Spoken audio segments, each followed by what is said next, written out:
Time to be honest, NECA isn't accurate. Their whole action figure empire relies on the falsehood that they're the most accurate to the source material. But if you actually look at it and use your brain, you'll realize that's not true. Looking at any of the comic panels, you'll quickly realize these figures cannot do what they do in the comics. Unless the only part of the comics you care about are static standing poses. NECA has incredible paintwork, incredible sculpt, the artistry is phenomenal. But when it comes to the action figure game, what NECA's truly doing is making the world's most articulated statues. You may notice I'm missing some figures. That's because Holothon sucks, it's a pain in the ass to get them all, so I just have Raphael and Leonardo. The packaging on these guys is absolutely beautiful. Sure, it's a bit of a shame to see the flaps go, but I think the flapless box is it. The spines are amazing as well, 10 out of 10 on the packaging. It's somewhere NECA truly excels. Their packaging is amazing, getting a NECA box, you love it. Though their unboxing experience leaves a lot to be desired, mainly because of all these goddamn ties. I'm so sick of NECA and their motherfucking ties. I'm so sick of having a pile of fucking ties everywhere.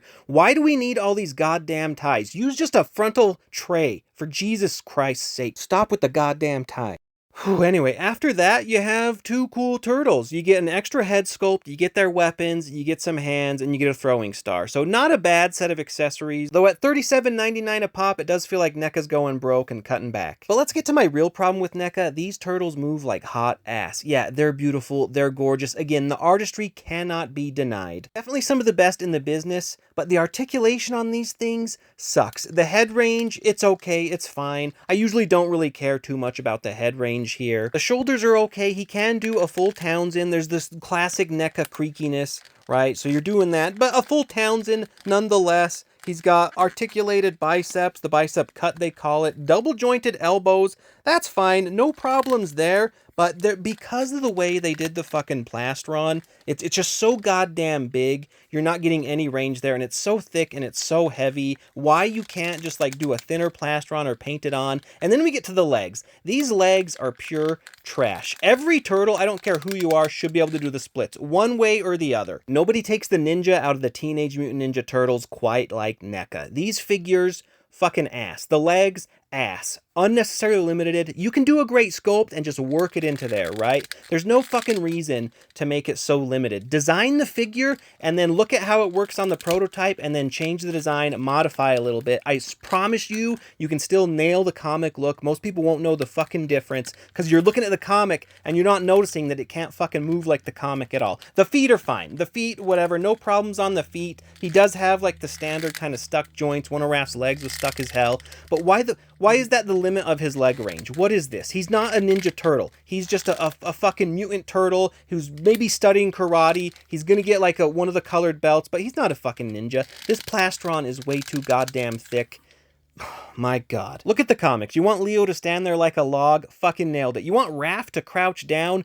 God, no. He can't do shit with those legs. It's fucking ridiculous. And I'll be generous here. The upper half, the arms, the shoulders, the butterfly, you can make a pass on that. You can excuse that, right? But any cool fucking thing you want to do that involves the legs, just give up. It's not going to happen. You're going to have to mod this thing all to hell because they sculpted so much shit in the way of the legs. A basic standing pose, phenomenal. These figures really shine when standing, but anything involving crouching, and this pose is kind of unfair because that's a hard-ass pose, but he can't come anywhere near it. These are perhaps some of the most limited turtles NECA has ever done. People go on and on how accurate NECA is to the source, better than anybody, but why can't Leo touch his goddamn wrists together? Again, that's not accurate to the source. They're just making a basic standing pose and calling it a day. I don't think that's accuracy. But again, who cares about the arms? Let's throw in the towel. I give up on the top half. Why, oh why, do these turtles' legs kick like absolute crap? They have no range. They can't do anything. Did you even read the comic before you made the figures to see, oh my God, these turtles suck? You can go back to the comics again and again, but any kind of turtley pose, these turtles freaking struggle. The best they can do is kind of crouching on their legs, and you have to push it. You have to push it all the way. You have to creak it to the max. If you want to mod it, if you want to cut up the sculpt, go for it, but these figures are highly articulated statues. And I love these figures. They're absolutely beautiful. They're absolutely stunning. No shade on the art at all, but when we talk about NECA, it's time to be honest. They don't make accurate figures. A part of the accuracy see is being able to do what they do in the show or the comic. And NECA figures move like bricks. They're 10 out of 10s on the brickometer. And it's a real shame because these comics are absolutely fun. I highly recommend them. Been reading them today, but anytime you want to recreate anything from the comics, get used to this. The creaking, you're going to have to like mod them all to hell or boil them all to hell to get any kind of range out of them. You gotta design this stuff better. There's no reason on this figure like the plastron is like this, right? There's so much extra plastic flopping around. And yeah, you can bend it, but what is this? The sculpt is incredible, but you can adjust it, you can tweak it, and do it with articulation in mind, and you could have the best of the both worlds, and NECA would be absolutely freaking unstoppable. They're so close, you can't tell me they can't just easily make some tweaks and do fantastic articulation. You just have to tweak the designs the teeniest little bit. It's not even like I'm digging deep, right? These are on the covers. The freaking covers and the figures are still struggling to do it, so there's just no excuse.